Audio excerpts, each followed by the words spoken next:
Good morning, everyone. I'm Mikyung Ryu, the International Director of Korean Confederation of Trade Unions, and I'm telling about the Korean experience of the industrialization, which is led by the trade, export and import.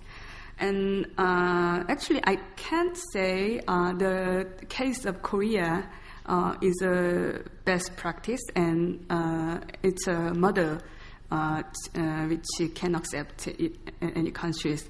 So actually, Korea, especially the Korean government, have praised themselves as with the rapid economic growth, especially during the 1970s and 1980s, and they are consider itself as a developed country or industrialized countries.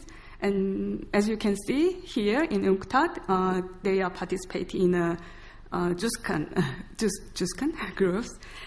But we have to see behind the beautiful pictures of the industrialization of Korea to understand the situation exactly. So let me go back to the 1950s and 1960s when the foundation of the economic growth and industrialization of Korea is formatted. So as you can imagine, in geopolitically, the Korean Peninsula is located in the opposite side of the Pacific Ocean from the U.S. And it's during the Cold War, it's the kind of final defense line to block the expansion of the communism in East Asia. So the Korea and the economic growth of Korea is located in very specific geopolitical circumstance and very specific time period. Right after the World War II, under the Bretton Woods system, the world economy have some space to control the capital flow, to put in place the currency policies in its countries. So at that time, it's possible for every country to control the capital flow from outside, from the foreign countries. And at that time, the Korea is protected by the U.S. national security strategy, as I mentioned before, to block the expansion of the communism. So the U.S. provide lots of big amount of loans and aid to Korea to show the other countries, newly independent countries, to maximize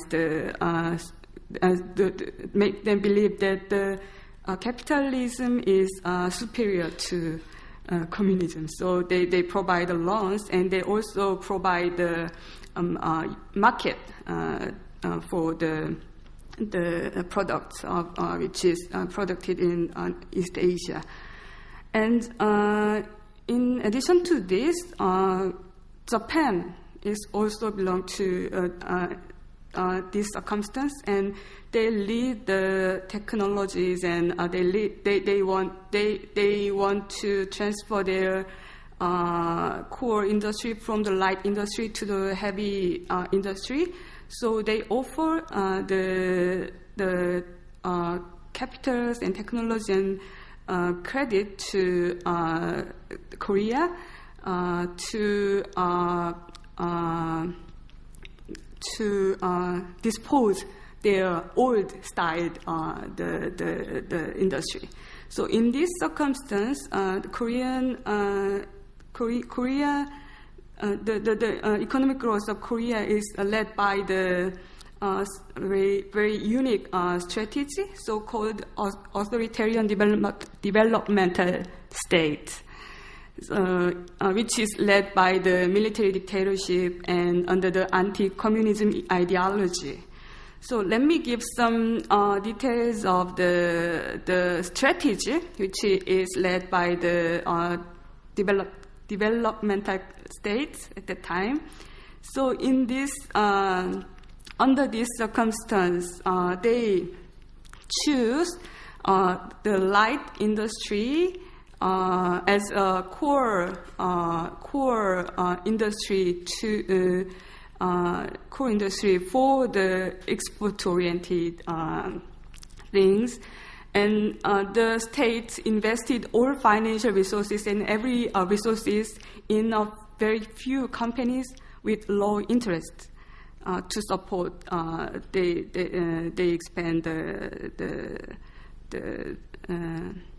project, and they also give some sanctions or compensations according to the company's export performance rather than the productivities.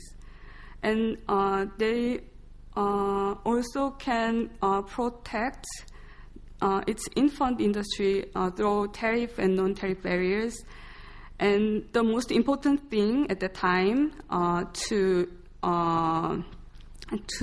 expand its industry economic growth was the repression on the labor. The developmental authoritarian developmental states keep the wages of workers very low level, and they also repress any resistance against these policies. And even though these policies is led by the state, it also compromised with the conglomerates. So they received some political fund from the conglomerates, and they also provide low interest policy finance, and they also make the circumstance which the compromise between the conglomerate and the government is possible. Like they build some the organizations of conglomerate or organizations of employers. So with these policies, the Korean economy could grow very rapidly, and the economic growth at that time was led by very few number of conglomerates, the big companies like car makers or like this. But in 80s, this circumstance broke up. So the Korean economy faced very different situation, very different circumstance like this. The U.S. policy to the East Asia was changed, so they withdrew the openness of its market for the product of the East Asia. And with the social movements for democracy, the military dictatorship was over, so they can't control the conglomerate anymore. And also the workers were not able to, the workers couldn't stand anymore with the low wages and very undemocratic circumstances. So the labor movement was grown up, and not only the strategy of the U.S., but also the Japanese strategy also changed. So they they expand their policy to include other countries in Southeast Asia to invite more lower wages, lower labor cost and cost. So the Korean economy should compete with other countries like in Southeast Asia. So in this situation, the conglomerates which led the Korean economy went beyond the control of the state. So the state couldn't control the conglomerate anymore. So they devote themselves in some leading industry like car or heavy industry. So they did some overlapping investment and over speculation in certain leading industries. So it makes the profit rates decrease. So they faced some economic crisis due to this situation. So it makes the Korean economy is very vulnerable to the economic crisis in East Asia in 1997. So it brought some the IMF structural adjustment program and the liberalization of finance and privatization of the public services and flexibilization of labor and so on. So in this situation, the Korean economy is deeply integrated to the global economy again. So as you might heard, with this situation lead the Korea to conclude free trade agreements with the US and EU in the situation that the WTO Doha round negotiation is not go any further.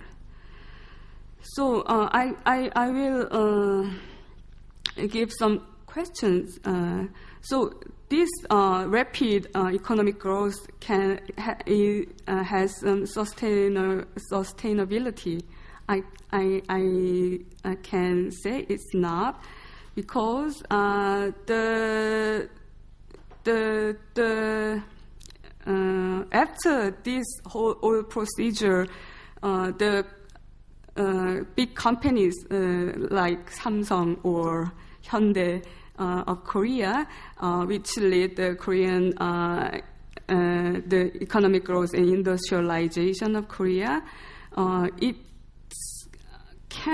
is not a Korean capital anymore. It transfers as a transnational capital because most of the Korean economy is taken by the foreign capital. So 30% in total of the whole share of the this company is taken by the transnational capitals, and it is worse in case of the big companies. And in addition to this, the core factor which lead the industrialization of Korea and economic growth was the low wages and long working hour, and bad working conditions. So it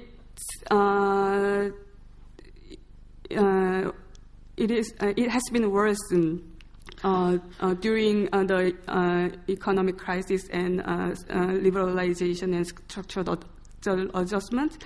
So now when the Korean economy is rapidly went over from the global economic crisis, the wage is very low, still low, and the working hour in Korea is the longest in OECD countries. So the workers, especially in very small companies, is working more than 60 and 80 hours a week, and their wage is still very low. So, let me draw some lessons from the case of Korea. So, even if the country can, or the states have some policy space to conduct their own economic policies and trade policy or industrial policy, we have to keep in mind that the most important thing is the policy space is not a final goal, but it's a kind of circumstance for realize the workers' rights and democratically controlled by the people. And the second one is this procedure which has happened in Korea is because of due to the gap of the technologies and gap of the wages between the more developed countries and developing countries like Korea. So when the international trade is happened, it should be secured. It should be guaranteed that the technology transfer should also happen, and with this transfer, the wage gap between the workers in developed countries and developing countries should be reduced, and it can be happen. The engagement of a workers' movement and trade union movement and the international solidarity among trade unions. Thank you very much.